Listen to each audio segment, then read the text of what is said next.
신구약 성경을 통틀어서 가장 예수님 닮은 사람 한 사람만 꼽아보라면 많은 사람들이 사도 바울을 이야기합니다. 우리도 잘 알고 있는 것처럼 사도 바울의 삶을 보면 참 예수님을 많이 닮아 있어요. 사도 바울은 하나님의 사역을 많이 감당했고 또 능력 있는 사도였습니다. 그리고 사도 바울은 이 성경에 등장하는 많은 인물 중에 가장 다이나믹한 인생을 사는 그런 인물이라고도 할 수 있습니다. 누구보다 예수님을 사랑하는 사람으로 바뀌었어요. 누구보다 예수님을 핍박하던 사람이 누구보다 예수님을 사랑하는 사람으로 바뀌어버렸습니다. 야구로 말하자면 9회 말 투아웃에 역전 홈런을 때려낸, 그야말로 정말 역전의 삶을 산 아주 멋있는 사람입니다. 그 멋진 인생을 산, 그 역전의 인생을 살게 된 이 사도 바울의 고백, 아름다운 고백이 바로 우리가 함께 방금 읽었던 오늘 본문 말씀인 갈라디아서 2장 20절 말씀인데요. 우리 다시 한번 이 사도 바울의 신앙 핵심이 녹아있는 이 갈라디아서 2장 20절 말씀을 한 목소리로 함께 다시 한번 읽도록 하겠습니다. 시작. 내가 그리스도와 함께 십자가에 못 박혔나니 그런즉 이제는 내가 사는 것이 아니요 오직 내 안에 그리스도께서 사시는 것이라. 이제 내가 육체 가운데 사는 것은 나를 사랑하사 나를 위하여 자기 자신을 버리신 하나님의 아들을 믿는 믿음 안에서 사는 것이라. 아멘. 자, 우리 청년들에게 물을 테니 한번 속으로 다 대답을 해보세요. 여러분, 예수님을 믿으면 나타나는 증상 중에 가장 큰 변화, 가장 큰 증상이 뭐라고 생각하십니까? 한번 속으로 다 대답해 보세요. 우리 다 예수님 믿잖아요? 우리 다 예수님을 믿는데 예수님을 믿는 우리가 예수님을 믿기 전, 믿은 후에 나타나는 가장 큰 변화가 뭘까? 예수님을 믿기 전에는 통장의 잔고가 되게 부족했는데 예수님을 믿고 나니까 통장의 잔고가 넉넉해진 것. 이게 예수님을 믿고 난 다음에 가장 큰 변화일까요? 혹은 예수님을 믿기 전에는 절대 안 됐던 일이 예수님을 믿고 나니까 막 되기 시작해요. 예를 들면 계속 떨어지던 시험이 예수님을 믿고 나니까 합격해버려요. 내가 계속 결혼을 하고 싶었는데 못했는데 예수님 믿고 나니까 결혼을 하게 됐어요. 이게 예수님을 믿고 난 다음에 우리에게 나타나는 가장 큰 변화일까요? 물론 예수님을 믿으면 이런 변화들이 삶 가운데 일어나긴 합니다.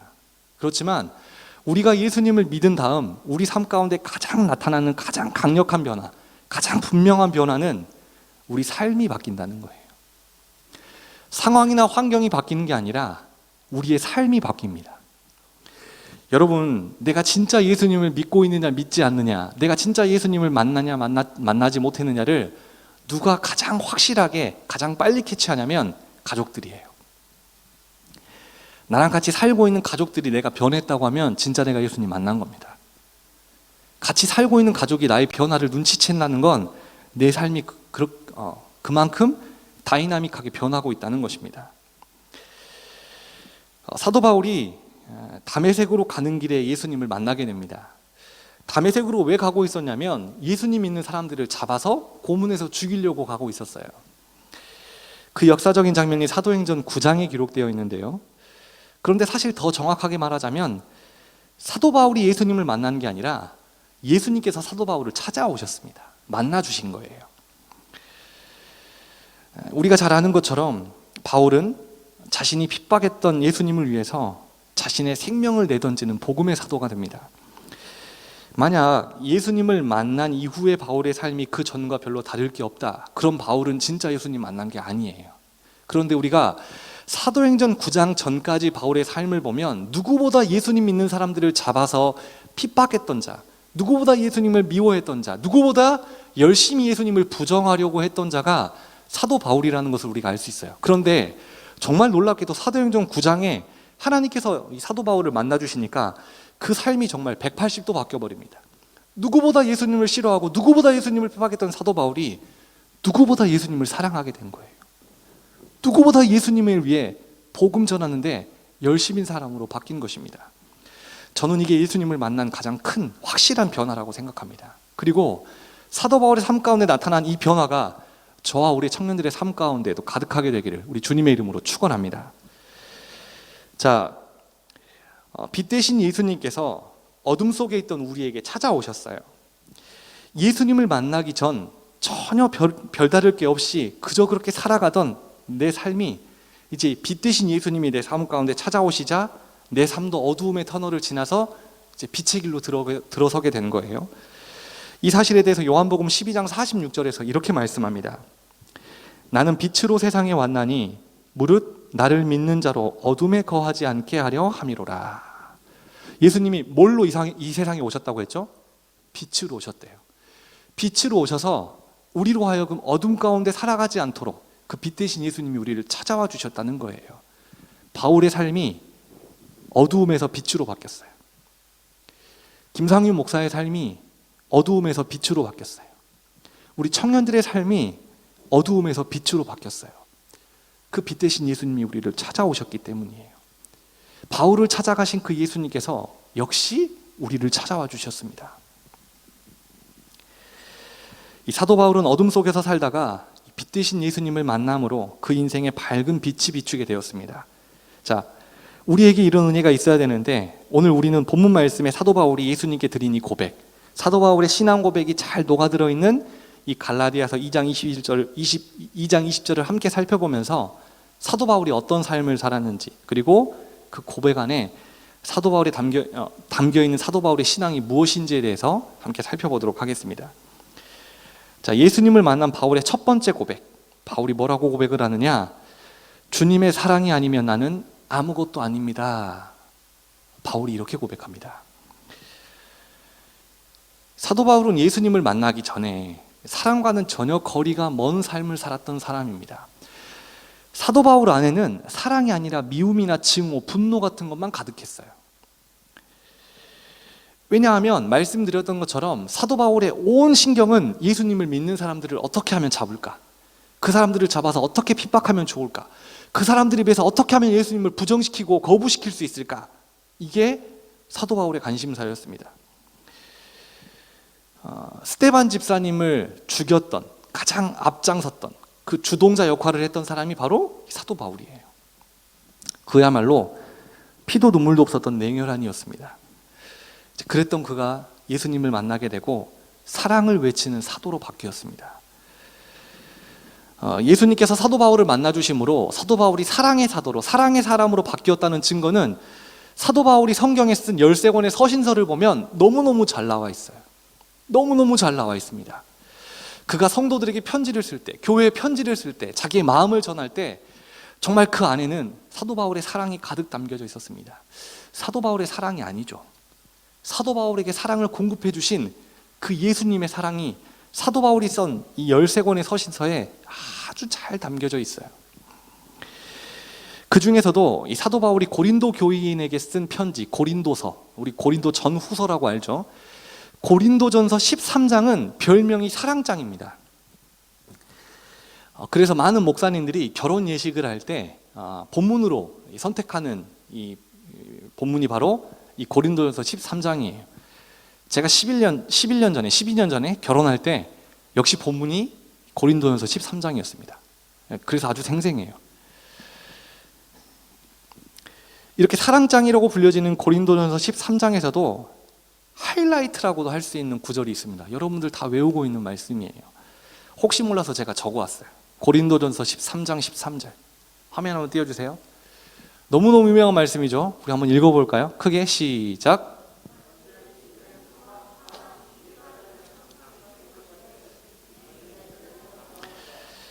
믿음, 소망, 사랑, 이 중에 제일은 뭐라고요? 사랑이래요. 이게 고린도전서 사랑장이라고 불리는 고린도전서 13장의 핵심입니다. 사도 바울의 이런 고백을 보면 사람이 변해도 어떻게 이렇게까지 변할 수 있을까 싶습니다. 하나님의 사랑은 참 크고 놀라운 거예요. 여러분, 그리고 사랑은 전염이 됩니다. 다시 한번, 사랑은 전염이 됩니다. 하품 이런 것만 전염되는 거 아니에요. 코로나, 오미크론 이런 것만 전염되는 게 아니라 사랑도 전염이 됩니다. 자, 사도 바울이, 예수님이 사도 바울을 찾아오시니까 예수님에게 넘쳤던 사랑이 사도 바울에게 전염됐어요. 그리고 그 전염된 사랑을 가지고 사도 바울이 돌아다니기 시작하니까 사도 바울이 가는 곳마다 사랑으로 교회가 세워졌고 가는 곳마다 사랑으로 성도들이 세워졌어요. 그 사랑이 전염돼서 지금 저에게, 지금 우리 청년들에게까지 온 겁니다. 그 예수님의 사랑은 전염성이 있는 거예요. 요한일서 4장 7절과 8절 말씀을 보면 이런 말씀이 있어요. 사랑하는 자들아, 우리가 서로 사랑하자. 사랑은 하나님께 속한 것이니 사랑하는 자마다 하나님으로부터 나서 하나님을 알고 사랑하지 아니하는 자는 하나님을 알지 못하나니 이는 하나님은 사랑이심이라. 우리 노란색만 한번 읽어볼까요? 노란색 크게 읽고 우리 아멘 합시다. 시작. 하나님은 사랑이심이라. 아멘. 하나님 사랑이래요. 하나님에 대한 정의는 정말 많고 많지만 요한 1서에서 내리고 있는 하나님의 정의는 하나님은 곧 사랑이라는 거예요. 그 사랑이 죄 가운데 살아가던, 그래서 죽을 수밖에 없었던 사도 바울을 건져내고 살렸습니다. 그 사랑이 죄가 죄인 줄도 모르고 죽음의 길로 가고 있던 저와 우리 청년들을 살린 거예요. 다른 것이 살린 게 아니라 하나님의 그 사랑이 우리를 살렸습니다. 예수님을 만난 바울이 이 사실을 깨닫게 됩니다. 그리고 그 인생이 완전히 바뀌게 돼요. 사도 바울이 예수님을 만난 다음 다메섹 도상에서 다메섹으로 가는 길에 하나님께서 사도 바울을 만나주신 다음 사도 바울은 약 20년 동안 복음을 전하는, 예수님의 사랑을 전하는 사랑의 사도로 바뀌는데요. 그가 20년 동안 복음을 4차 전도 여행을 통해서 복음을 전했던 거리만 환산하더라도 약 20만 킬로였다고 합니다. 여러분, 그 당시에 자동차가 있었던 것도 아니고 KTX가 있었던 것도 아니고 비행기가 있었던 것도 아니에요. 기껏해야 말 탔겠죠. 아니면 걸어갔겠죠. 사도 바울이 이토록 많은 거리를 지치지 않고 복음을 전하면서 다닐 수 있었던 이유는 다름이 아니라 하나님의 사랑 때문이었어요. 그런데 사도 바울이 복음을 들고 그 예수님의 사랑을 들고 돌아다닐 때, 전도하러 다닐 때 사람들이 사도 바울을 박수치면서 환호했을까요? 바울이 쓴 13권의 서신서를 보면 사도 바울이 복음을 전하면서 환대를 받았다, 환호를 받았다, 환영을 받았다 거의 없습니다. 반대로 복음을 전하다가 돌에 맞아요. 복음을 전하다가 매를 맞습니다. 복음을 전하다가 목숨의 위협을 느끼고 도망 다녀야 합니다. 참 비참한 인생 아닙니까? 돈을 벌려고 했던 게 아니잖아요. 자신의 유익을 구하려고 돌아다녔던 게 아니에요. 예수님의 그 사랑을 전하고 복음을 전하러 돌아다녔는데 사람들은 그를 미워했습니다. 복음을 전한다는 그 한 가지 이유 때문에. 그럼에도 불구하고 사도 바울의 삶은 지치지 않았습니다. 하나님의 사랑 때문이었어요.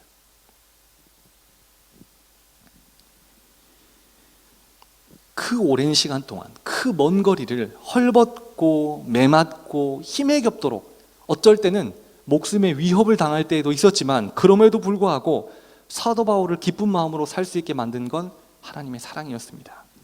그 사랑이 오늘 우리에게도 필요하다는 거예요. 하나님의 사랑이 아니면 나는 아무것도 아니라는 그 고백이 오늘 저와 오늘 우리 청년들에게도 필요합니다. 여러분, 그래요. 우리 하나님의 사랑이 아니었으면 이미 죽은 목숨이었습니다. 살아가고 있지만 이미 죽어있는 목숨이었어요. 그런데 그 사랑이 우리를 살렸단 말이죠. 그 사랑이 우리를 살렸어요. 그런데 안타깝게 너무 당연하게 생각해요. 그 사랑이 너무 당연하게 생각해요.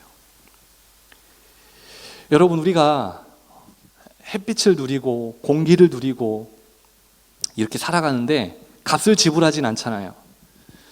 햇빛을 몇 시간 쐈다고 해서 돈을 얼마 지불하고 공기를 얼마나 많이 마셨다고 해서 돈을 지불하거나 값을 지불하지 않잖아요. 그럼 제가 물을게요. 값어치가 없기 때문에 돈을 지불하지 않을까요? 그럴까요? 값을 매길 수 없을 만큼 값어치 있기 때문에 값을 지불하지 못하는 거예요. 마찬가지입니다. 하나님의 사랑이 우리에게 그저 주어졌다고 해서 그 사랑이 값싼 사랑은 절대 아닙니다. 어떤 것으로도 갚을 수 없는 귀한 것이기 때문에 우리가 아무 값을 지불하지 못하고 있는 거예요. 여러분, 익숙해지지 마세요. 식상해지지 마세요. 지루해지지 말고 희미해지지 마세요. 신앙생활을 하면 할수록 시간이 흐르면 흐를수록 안타깝게도 하나님의 사랑이 진해지는 게 아니라 대부분의 경우는 희미해집니다. 익숙해집니다. 당연하게 여겨져요. 소홀하게 되는 거예요. 별것 아닌 것처럼 느껴지는 겁니다. 사도 바울이 20년 동안 지치지 않고 그렇게 삶을 기쁨으로 살아갈 수 있었던 이유는 하나님의 사랑이 늘 뚜렷했기 때문이에요.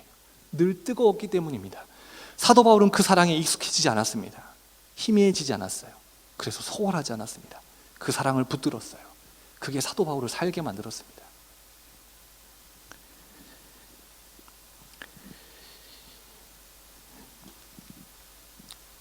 제가 이 말씀을 준비하면서 과연 내 안에는 사도 바울이 고백하고 있는 그 사랑이 사도 바울처럼 뚜렷한가? 여전히 선명한가? 그 사랑이 나를 지금 살게 하고 있는가? 스스로에게 질문을 한번 던져봤거든요. 냉정하게 스스로를 돌아봤을 때 부끄럽지만 제 자신을 사랑할 때가 참 많더라고요. 나에게 사랑 베풀어 주신 하나님을 사랑하는 것보다 나 자신을 사랑하는 경우들이 있더라니까요. 제가 전에 몸이 좋지 않아서 한약을 먹어야 될 때가 있었습니다. 한약을 지으러 가면, 한약 드셔보신 분들은 공감할 거예요. 한약을 지으러 가면 한약을 지어주면서 작은 종이 한 장을 줍니다. 근데 그렇게 작지도 않아요. 글자가 엄청 빼곡합니다. 뭐가 적혀 있느냐? 먹지 말아야 할 것, 지켜야 할 것, 이런 것들이 적어져 있어요. 기억나는 건 제가 닭고기를 참 좋아하는데 닭고기를 먹으면 안 된다고 써져 있었어요. 커피도 좋아하는데 커피도 먹으면 안 된다고 적어져 있었어요. 잠도 별로 안 잤는데 잠을 충분히 자야 된다고 적어져 있었어요. 비싼 돈 주고 한약을 샀기 때문에 내가 낫고 싶어서 그 종이를 냉장고에 자석으로 붙여놨습니다. 그리고 냉장고 앞에 지나갈 때마다 그것을 쳐다보는 거예요. 그때부터 제 삶에 놀라운 변화가 일어나기 시작했습니다. 뭘까요? 닭고기를 안 먹더라고. 커피를 안 마시더라니까요. 얼만큼 자야 약효가 좋다고 하니까 그만큼을 자려고 애를 쓰더라고요. 그런데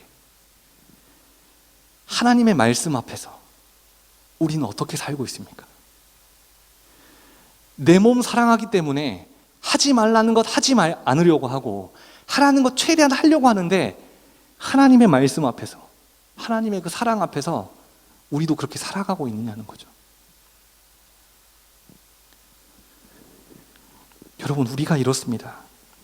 제가 아주 단적인 예를 들었지만 삶의 다른 부분에 있어서도 우리는 우리 스스로를 사랑하는 데는 아낌이 없는데 정작 예수님을 사랑하는 데 있어서는 시간을 아까워하고 마음을 아까워하고 물질을 아까워하고 하나님이 나에게 주신 달란트도 아까워하고 주저합니다. 얼마나 비겁해요. 하나님은 나를 사랑하셔서 하나밖에 없는 아들 예수님을 이 땅에 보내셨고 내 대신 십자가에 달려 돌아가시게 하셨어요. 그런데 우리는 이 예배 시간마저도 때로는 주저할 때가 있습니다. 틀림없이 하나님이 이 날은 나의 날이라고, 이 시간은 나의 시간이라고, 나를 예배해야 하는 시간이라고 하나님이 주신 시간인데 이 시간마저 우리는 이 시간 앞에서 주저할 때가 있습니다.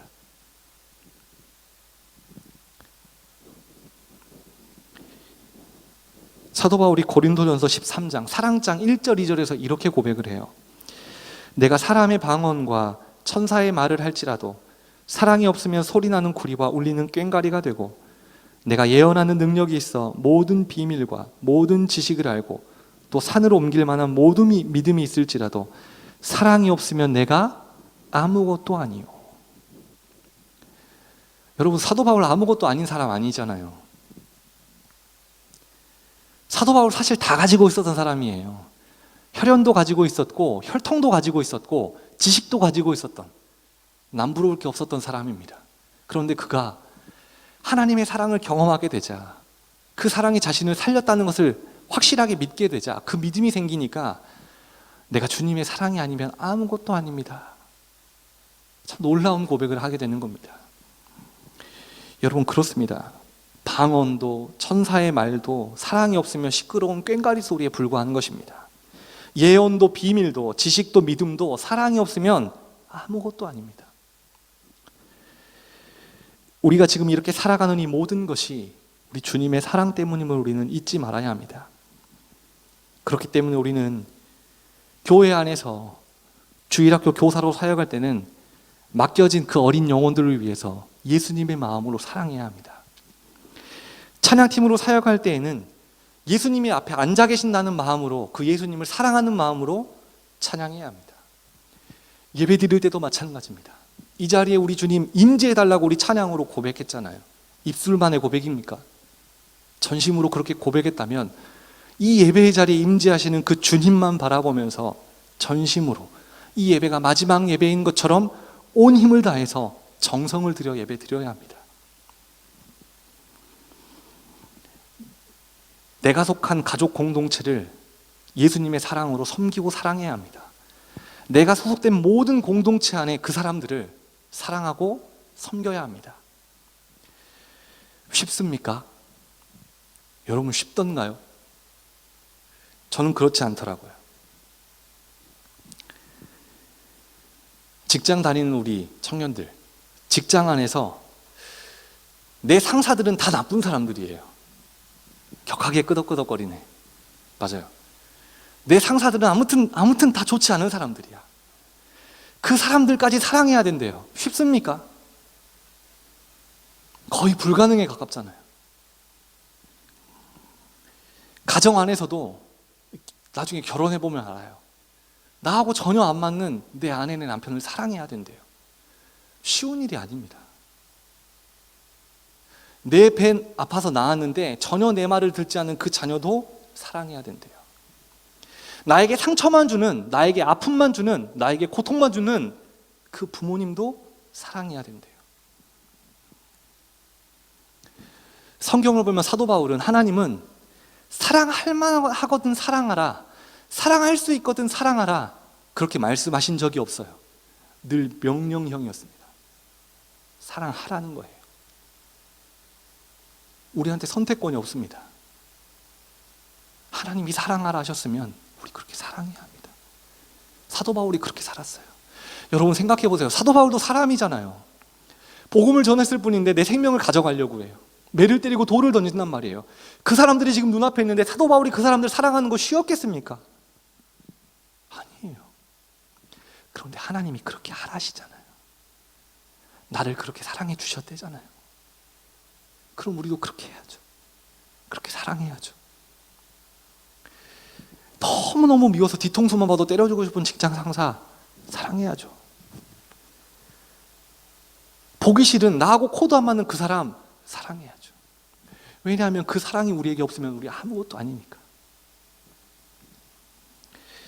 그래서 갈라디아서 2장 20절 이 사도 바울의 고백은, 주님의 사랑이 아니면 나는 아무것도 아니라는 이 사도 바울의 고백은 참 귀한 고백인 것입니다. 이 사도 바울의 고백이 저와 우리 청년들의 고백이 되기를 주님의 이름으로 축원합니다. 자, 예수님을 만난 바울의 두 번째 고백은 무엇이냐? 주님의 능력이 아니면 나는 아무것도 할 수 없다는 고백이었습니다. 바울이 그 모진 핍박을 견뎌가며 전했던 것은 눈먼 자가 눈을 뜨고 앉은뱅이가 일어나고 묻는 병자가 나음받고 예수님께서 무리를 걸으셨던, 즉 예수님이 베푸셨던 기적이나 이적을 전하는 게 아닙니다. 사도 바울이 그 많은 거리를, 그 고통 가운데, 그 쉽지 않은 시간들 사도 바울이 돌아다니면서 전했던 것은 예수님이 행하신 기적이나 이적이 아니었어요. 언제 어디서든 바울은 똑같은 것을 전했습니다. 그건 바로 예수님의 십자가 사건이었어요. 바울은 왜 그 핍박과 왜 그 고난을 받으면서도 예수님의 십자가를 전했을까? 바울은 그 이유를 너무 잘 알고 있었기 때문이에요. 그 십자가의 능력이 있어야만 내가 할 수 있다는 것을 알고 있었기 때문입니다. 고린도전서 1장 18절을 보면 성경 통틀어서 복음의 핵심, 우리가 뭘 전해야 하며 뭘 믿어야 되는지에 대해서 정확하게 설명하고 있는 구절이 있어요. 우리 한번 화면을 보고 읽어볼까요? 고린도전서 1장 18절 말씀 시작. 십자가의 도가 멸망하는 자들에게는 미련한 것이요 구원을 받는 우리에게는 하나님의 능력이라. 십자가의 도가 하나님의 능력이라는 것을 알고 있었던 사도 바울은 어딜 가든 누구를 만나든 이것을 전했습니다. 예수님의 십자가를 믿어야 합니다. 이게 능력이라는 것을 사도 바울은 잘 알고 있었기 때문입니다. 성경을 보면 예수님을 신랑으로 비유하고 우리를 예수님의 신부라고 비유해 둡니다. 이런 경우들이 좀 있는데, 그리고 이 그리스도와의 연합, 즉 예수님과 우리가 하나 된다는 것을 결혼에 비유할 때가 많은데 왜 꼭 결혼으로 비유를 하고 있을까? 예를 들면 이런 거예요. 돈이 아주 많은 남자 있다고 해요. 성경에 나오는 보아스 같은 남자. 돈이 아주 많은 남자가 있어요. 돈이 별로 없는 자매가 있어요. 결혼했어요. 자, 문제. 자신의 남편이 가지고 있는 그 많은 돈은 곧 누구의 돈이 되는 거죠? 내 돈이 되는 거예요. 반대로 자매가 돈이 엄청 많아. 형제는 별로 없어. 둘이 사랑해서 결혼했어요. 그 자매의 많은 돈이 다 누구의 것이 되는 거예요? 형제의 것이 되는 거예요. 그래서 예수님과 우리의 하나됨을 결혼으로 비유하고 있는 것입니다. 무슨 말이냐? 여러분, 예수님께서 십자가 위에서 죽으시고 다시 사신 그 십자가의 능력과 부활의 능력이 곧 예수님과 하나 된 저의 능력이 된다는 것을 성경은 결혼이라는 비유를 통해서 알려주고 있는 것입니다. 그 예수님께서 너를 위해서 십자가 위에서 죽으시고 너를 위해서 3일 만에 부활하신 그 놀라운 능력이 그것을 믿는 너의 능력이 되는 것이다. 성경은 이것을 말씀하고 있고 사도 바울은 이것을 믿었습니다. 그래서 사도 바울은 십자가를 전했던 거예요. 그 부활하신 예수님을 전했던 것입니다. 그게 곧 능력이기 때문에. 여러분, 십자가를 모르는 자들에게 십자가는 되게 미련한 거예요.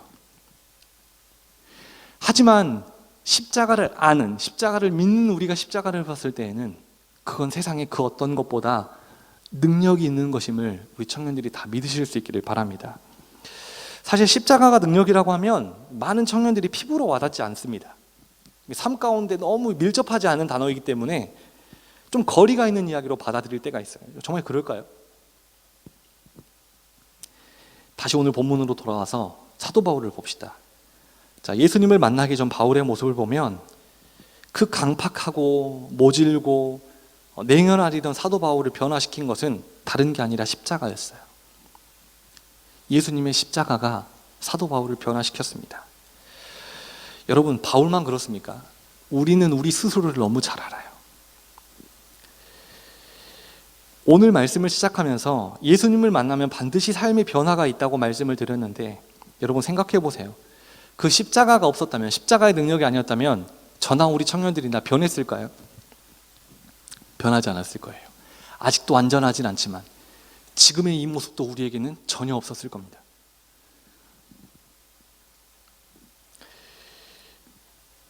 우리는 주님의 능력이 아니면 아무것도 할 수가 없습니다. 하지만 빌립보서 4장 13절에 사도 바울이 선포한 것처럼 우리는 내게 능력 주시는 자 안에서 모든 것을 할 수 있다는 것을 믿으실 수 있기를 바랍니다. 제가 어렸을 때 즐겨봤던 만화 영화가 몇 개 있어요. 제가 말씀을 준비하면서 이 예를 드는 것이 맞나 아닌가 마지막까지 고민을 하다가 결국 예로 가져왔는데 왜 안 하려고 했냐면 이제 제 나이가 들통이 나기 때문이에요. 제가 아주 즐겨봤던, 지금도 그 주제곡을 선명하게 기억하고 있는 만화 영화가 하나 있습니다. 옛날 옛날 먼 옛날. 네. 눈이 이렇게 커지신 분들이 계세요. 저거 비슷한 거예요. 화면 한번 보여주실래요? 후레쉬맨입니다. 20대들은 몰라요. 20대들은 모르지만 30대부터는 알 수 있을까? 아무튼 30, 40대는 모를 수 없는, 어쩜 저렇게 쫄쫄이 있고 용감했는지 몰라요. 제가 참 좋아했던 겁니다. 풀네임은 지구방위 대 후레쉬맨. 주제가가 지금도 생각이 나는데 그만큼 제가 아주 인상 깊게 봤어요. 이제 창피하니까 내려주세요.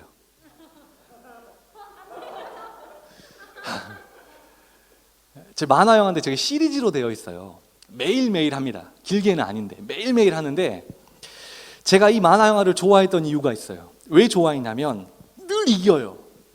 늘 이깁니다. 질 것 같다가 이겨요. 이겼다가 역전됐다가 또 이겨요. 반드시 이기는데 제가 가장 좋아했던 장면이 하나 있습니다. 우주 악당 괴물에게 막 당해요. 막 밀립니다. 막 당하다가 마지막에 거의 다 졌을 때쯤에 외치는 단어 하나가 있어요. 다음 화면 띄워주실 준비하시고, 롤링 발칸. 5명이 합체하는 거예요. 저 말도 안 되는 무지갯빛 무기를 들면 무조건 이기는 거예요.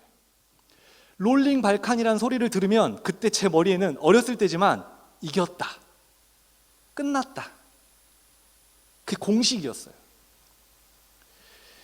제가 방금 왜 이 후레쉬맨 이야기를 했는지 아시겠어요? 여러분, 우리 앞에 많은 문제들이 있어요.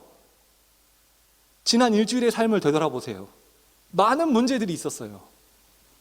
그리고 안타깝지만 또 시작되는 삶 가운데에는 많은 문제들이 옵니다. 때로는 밀릴 때도 있어요. 질 것 같은 때도 있어요. 아, 여기서 끝났구나, 포기하고 싶을 때도 있습니다. 그때 우리에게 십자가가 있다는 걸 잊지 말라는 거예요. 마스터키, 롤링 발칸. 들면 무조건 이기는 거, 꺼내면 무조건 이기는 거, 질 수 없는 것. 그게 사도 바울이 붙들었던 십자가고 우리 청년들이 붙들어야 할 십자가입니다. 십자가에는 능력이 있어요. 십자가가 미련해 보이고 능력이 없는 것처럼 여겨지는 이유는 우리가 그 십자가를 분명하게 만나지 못했기 때문이고 분명하게 붙들지 않았기 때문이에요. 십자가는 죽은 사람도 살립니다. 십자가는 내 앞에 있는 수많은 문제들을 문제가 아닌 것으로 바꿔버립니다. 십자가는 불가능을 가능으로 바꿉니다. 십자가에는 참 많은 능력이 담겨져 있어요. 그 십자가를 붙드세요. 그리고 사도 바울처럼 십자가가 아니면, 하나님의 능력이 아니면 저는 아무것도 못합니다, 이 고백을 뒤집어서 말하면 저는 그 십자가만 있다면 그 어떤 것도 할 수 있습니다, 이 고백이 되는 겁니다. 마지막으로 갈라디아서 2장 20절, 사도 바울의 이 신앙 고백 안에 녹아져 있는 마지막 의미는 주님의 생명이 아니면 나는 살 수 없습니다 라는 고백이 이 갈라디아서 2장 20절 안에 녹아들어 있습니다. 자, 바울은 십자가의 능력을 증거하는 동시에 부활의 능력도 함께 증거했는데요, 복음이 그렇죠. 사도 바울이 정의한 복음 한번 볼까요? 고린도전서 15장 고린도전서 15장 3절 4절 말씀. 자, 예수님을 믿지 않은 사람이 복음이 뭔데? 라고 물어보면 이렇게 대답하면 돼요. 자, 3절 4절 함께 읽겠습니다. 시작.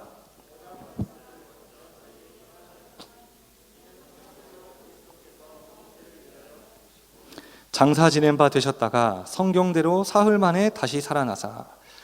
고린도전서 15장 3절 4절 사도 바울이 이야기하고 있는 게 십자가하고 부활이에요. 그게 복음이라는 거예요.